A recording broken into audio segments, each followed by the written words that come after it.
ছোট বন্ধুরা, তোমরা সবাই কেমন আছো? আশা করি ভালো আছো। আজকে তোমাদের নাম্বার, পার্সন আর অ্যাকশন ওয়ার্ড ব্যবহার করে কিভাবে বাক্য গঠন করতে হয় তা তোমাদের শেখাবো।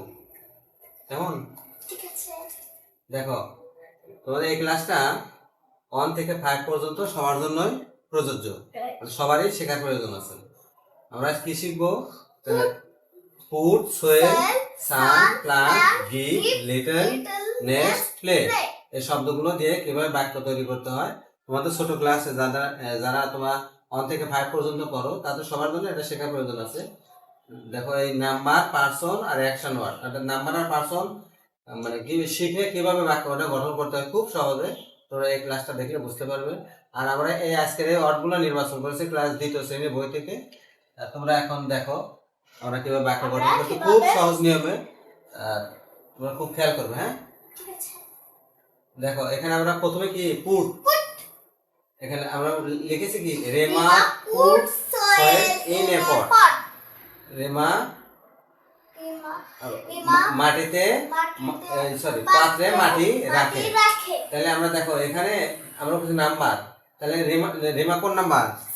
Singular number. Person third person. তাহলে এটা বাক্য যদি সাবজেক্ট, যদি এটাকে সাবজেক্ট, তাই না? সাবজেক্ট যদি থার্ড পার্সন সিঙ্গুলার নাম্বার হয় তাহলে কি হয়? অ্যাকশন ওয়ার্ডের সাথে এস বা এস যুক্ত হয়। এস বা এস যুক্ত হয়। তাহলে এখানে কি হবে? আমাদের বাক্যটা হয়নি, এখানে কি হতে হবে? তাহলে আমাদের বাক্যটা হয়ে গেল Rema put soil in a pot. তাহলে আমাদের পুট দিয়ে বাক্য গঠন হয়ে গেল। কেমন? ঠিক আছে। তারপরে সোয়েল, সোয়েল দিয়ে আমরা একটা বাক্য গঠন করি। Rema put the seed into soil. Rema মাটিতে বীজটি পুঁতে বা বুনলো। দেখো এই বাক্য কি ঠিক আছে? না। কেন?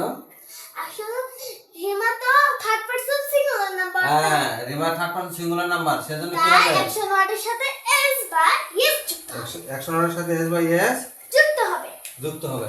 দেখো তাহলে এখানে কি হবে? পুটস। পুটস। কেমন? ঠিক আছে। Rima puts the seed into a soil. কারণ রিমা হলো কি, দেখো এই নাম্বার দিক দিয়ে সিঙ্গুলার, রিমা একা, এজন্য রিমা সিঙ্গুলার নাম্বার। পার্সন হলো থার্ড পারসন সিঙ্গুলার নাম্বার। এজন্য ভার্বের অ্যাকশন ওয়ার্ড বা ভার্বের সাথে এস বা এস যুক্ত হবে। তাহলে আমাদের এখানে এস যুক্ত করে দিছি।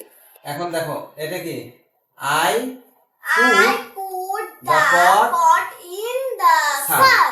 আমি সান মানে কি? রোদ্রে। আমি রোদ্রে পাত্রটি রাখি। তাহলে এই বাক্যটা কি ঠিক আছে? না। হ্যাঁ, না। কেমন ঠিক নাই বলো? আসলে আই তো ফার্স্ট পারসন। হ্যাঁ, আর সিঙ্গুলার নাম্বার, তাই অ্যাকশন ওয়ার্ডের সাথে এস যুক্ত হবে। এই তো বলেছে। তাহলে দেখো আই হলো কি ফার্স্ট পারসন না? First person. হ্যাঁ। আর অ্যাকশন ওয়ার্ডের সাথে যদি এস যুক্ত হবে কোনটা? একমাত্র থার্ড পারসন সিঙ্গুলার। তাই হ্যাঁ, তাহলে অ্যাকশন ওয়ার্ডের সাথে এটা থার্ড পারসন না, তো এটা কি first person? First person. First person যেহেতু ফার্স্ট পারসন, তাহলে অ্যাকশন ওয়ার্ডের সাথে এস যুক্ত হবে না। তাহলে এটা ঠিক আছে। কেমন? শুধুমাত্র থার্ড পারসন, এই যে থার্ড পারসন আর সিঙ্গুলার নাম্বার, এই যে রিমা যেমন third person singular number, I কিন্তু সিঙ্গুলার নাম্বার, ঠিক আছে, কিন্তু ফার্স্ট পারসন, এজন্য এস যুক্ত হবে না। ঠিক আছে। কেমন? এটা বুঝতে পারছো? হ্যাঁ। ঠিক আছে। তাহলে আরেকটা বাক্য দেখো, এই যে আমরা এটা সান দিয়ে করছি, এই যে সান দিয়ে বাক্য গেল, এই দুইটা বাক্য গঠন করেছি। কেমন? আর একটা আছে কি? প্লান্ট। প্লান্ট মানে কি? চারা গাছ নাকি? আচ্ছা, বাক্যটা গঠন দেখো। Rema see small plant with two leaves. হ্যাঁ, রেমা ছোট চারা গাছটি দেখলো দুটি পাতা সহ যে চারা গাছটা দেখে। ওই যে দুটি। হ্যাঁ, দুটি পাতা সহ। এখন দেখো তাহলে বাক্য ঠিক আছে? না। কেন ঠিক নাই? আসলে সি মানে দেয়, তাই সির সাথে এস যুক্ত হবে। কারণ কি? রেমা হলো থার্ড পারসন সিঙ্গুলার নাম্বার, এজন্য এস যুক্ত হবে। অ্যাকশন ওয়ার্ডের সাথে তুমি এস। এই দেখো, এই এস যেখানে এস যুক্ত হবে বা অ্যাকশন ওয়ার্ডের সাথে, তুমি যদি এস গুলো না দাও তাহলে কিন্তু তোমার বাক্য কাটা দিবে। হাসির দিন। কি দিবে? হাসির দিন। হাসির দিন। জিরো দিব, তাই না? তারপর দেখো কি গিভ দিয়ে আমরা কি করছি? বাক্য গঠন করছি। কেমন? ইংরেজিতে কি বলে সেন্টেন্স, বাংলায় বলে বাক্য। বাক্য। রোজা রোজা give me a flower, রোজা আমাকে কি একটা ফুল দিল, ফুল দেয়। দেয়। আচ্ছা দেখো, রোজা কি তোমার বান্ধবীর নাম? তাহলে তোমার বান্ধবী খুশি হয়ে যাবে, তাই না? আচ্ছা, রোজা give me a flower, রোজা আমাকে একটা ফুল দেয়। ফুল দেয়। এখন শোনো, তাহলে বাক্যটা কি ঠিক আছে? কেন? রোজা হলো থার্ড পারসন সিঙ্গুলার নাম্বার, হ্যাঁ, তাই অ্যাকশন ওয়ার্ডের রোজা হলো সাথে third person এস যুক্ত হবে, সিঙ্গুলার, তাই অ্যাকশন ওয়ার্ডের সাথে কি হবে? এস যুক্ত হবে। যুক্ত হবে। তাহলে রোজা gives me a flower, রোজা আমাকে একটা ফুল দেয়, দেয়। রোজা থার্ড পারসন সিঙ্গুলার নাম্বার, এজন্য এস যুক্ত হলো। এস যুক্ত। এস যুক্ত হচ্ছে, আর এস, এটা এস যুক্ত হয়েছে, এটা এস যুক্ত হয়েছে, এটা এস যুক্ত, এটা এস যুক্ত হয়েছে, তাই না? আমাদের উদ্দেশ্য হলো নাম্বার আর পার্সন আর অ্যাকশন ওয়ার্ড, এগুলো যদি তুমি সঠিক ভালোভাবে জানতে পারো, সেই জন্য এই বাক্যগুলো শেখানো। তুমি শুধু এগুলো মুখস্থ করলে যে সিঙ্গুলার নাম্বার কাকে বলে, প্লুরাল নাম্বার কাকে বলে, পার্সন কি প্রকার কি কি, এগুলো তুমি শুধু মুখস্থ করে রাখলা। এরকম বাস্তবে যদি তুমি না শিখো, তাহলে তুমি এগুলো কখনোই শিখতে পারবে না। হ্যাঁ, তাহলে আর দেখো এই কি আছে, লিটিল, লিটল দিয়ে একটা বাক্য আছে, the little bird sit on A branch, মানে দুটো ছোট পাখিগুলো ডালে বসে আছে। শোনো, তাহলে এই বাক্য কি ঠিক আছে? হ্যাঁ, তাহলে এখানে এস হবে না? এস হবে, এস হবে কেন? আসলে সাবজেক্ট হলো তার লিটল বাস, আর এখানে তো এস যুক্ত হয়েছে, তাই অ্যাকশন ওয়ার্ডের সাথে এস যুক্ত হবে না, ওটা তো প্লুরাল নাম্বার, Good. তাই অ্যাকশন ওয়ার্ডের সাথে এস যুক্ত হবে। হ্যাঁ, এই তো বুঝতে পারছি। Good, thank you. তুমি এত সুন্দর জিনিস বুঝতে পারছো। দেখো, এগুলো থার্ড পারসন ঠিক আছে, কেমন? থার্ড পারসন, কিন্তু সিঙ্গুলার নাম্বার নয়, এগুলো প্লুরাল নাম্বার, মানে বার্ডস, পাখিগুলো বোঝাচ্ছে। এজন্য অ্যাকশন ওয়ার্ডের সাথে এস যুক্ত হবে যুক্ত না। হবে। তাহলে the little bird sit on a অনেক ব্রাঞ্চ, প্লান্টস, মানে একটা ডালের উপরে পাখিগুলো পাখিগুলো বসে আছে। বসে আছে। তারপর দেখো কি আছে, নেস্ট, মানে কি? Nest, মানে নেস্ট অর্থ পাখির বাসা। পাখির বাসা। বলছে কি I I saw saw two two eggs eggs in in the the nest. Nest. এই দেখো এক্স, এখানে কি হয়েছে? এগ মানে কি? ডিম না? Eggs, আর এক্স কেন হলো? আসলে এক্স, দুটো ডিম বোঝাচ্ছে। এই যে মানে প্লুরাল নাম্বার, তাই না? প্লুরাল নাম্বার, এই জন্য এস টু আছে, এই জন্য এক্স হয়েছে। তুমি যদি এটা এস না দাও, তাহলে কিন্তু ভুল হয়ে যাবে। তোমাকে এটা বাঁকা গঠন কাটা দেবে। নাম্বার 0, এই জন্য I saw two two eggs eggs, আমি in the nest. দুটো ডিম দেখেছিলাম ইন দ্য নেস্ট, মানে পাখির বাসায়।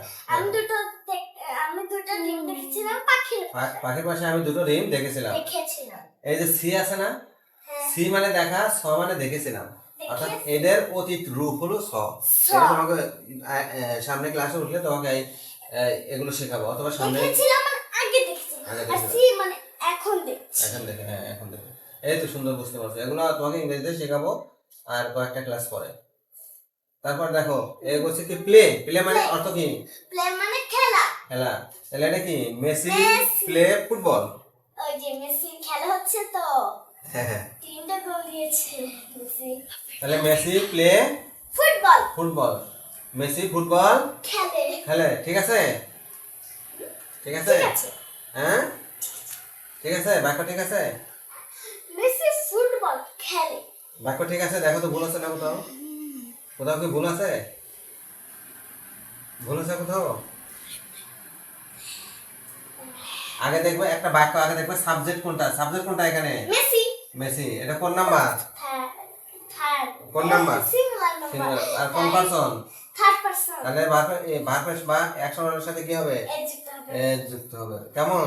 ঠিক আছে, এটা যেন মনে থাকে, মনে না থাকলে হবে না। হবে না, মনে রাখতে হবে। আর যদি আর থাকলো না, তাহলে অ্যাকশন ওয়ার্ডের সাথে কিন্তু হ্যাঁ, তাহলে দেখো, আমাদের একটা বাক্য গঠনের জন্য তোমাদের ছোট ক্লাস, যারা ছোট ক্লাসে পড়ো, তার বাক্য গঠনের জন্য নাম্বার, পার্সন আর অ্যাকশন ওয়ার্ড, এই তিনটা যদি ভালোভাবে মনে রাখো, তবুও তোমরা এই শব্দ, এই মেক সেন্টেন্স, অর্থাৎ শব্দ দিয়ে বাক্য তৈরি ইংরেজিতে, এগুলো মোটামুটি ভালোভাবে করতে পারবে। বাক্য যেমন তৈরি করতে পারবে। বাংলা লেখা থাকবে, ওর মধ্যে সাবজেক্ট আগে লিখে অ্যাকশন ওয়ার্ড লিখে তোমরা বাকি সব লিখে দিবা। হুম হুম আমার বাবা লিখে দিয়েছিলাম, পেরেছি একটা ঠিক একটা ছেড়ে দিয়েছি। হুম। আগে ওই তোমার নিয়ম অনুযায়ী একটা বাক্য যখন গঠন করবে, তার প্রথমে তুমি দেখবা কি বাক্য পার্সন, সাবজেক্ট কোনটা? এটা সাবজেক্ট। সাবজেক্ট কি দেখবে কি তখন কি সিঙ্গুলার নাকি প্লুরাল? দেখো সিঙ্গুলার। আবার দেখো কোন person, third person, second person না থার্ড পার্সন? দেখো এটা ফার্স্ট পার্সন, এজন্য এস হয়নি এখানে। এভাবে তোমার এই নাম্বার, পার্সন আর অ্যাকশন ওয়ার্ড অনুযায়ী বাক্য গঠন করলে একদম সোজা। এই ইংরেজিতে আরো অনেক কিছু শেখার আছে, কিন্তু ছোট ক্লাসে এই তোমার 1 2 3 যখন তোমরা এগুলোতে বাক্য গঠন করো, তোমার তো টেন্স পড়ানো সম্ভব না এখনই। এই নাম্বার, পার্সন আর অ্যাকশন ওয়ার্ড এভাবে দেখে দেখে এই তিনটে সম্পর্কে যদি মোটামুটি ভালো ধারণা থাকে তোমাদের, বা ভালোভাবে শিখতে পারো, তাহলে তোমরা খাতায় সুন্দরভাবে এই মেক সেন্টেন্স অর্থাৎ শব্দ দিয়ে বাক্য তৈরি, ইংরেজি বাক্য তৈরি করতে পারো। কেমন? আমি বাসায় অনেক চেষ্টা করব বাংলা লিখে ইংরেজি লেখার। হ্যাঁ, আগে বাংলা লিখবে, তারপর কি করবে? ইংরেজি লিখবো। তো আজকের মতো ক্লাস এখানে শেষ।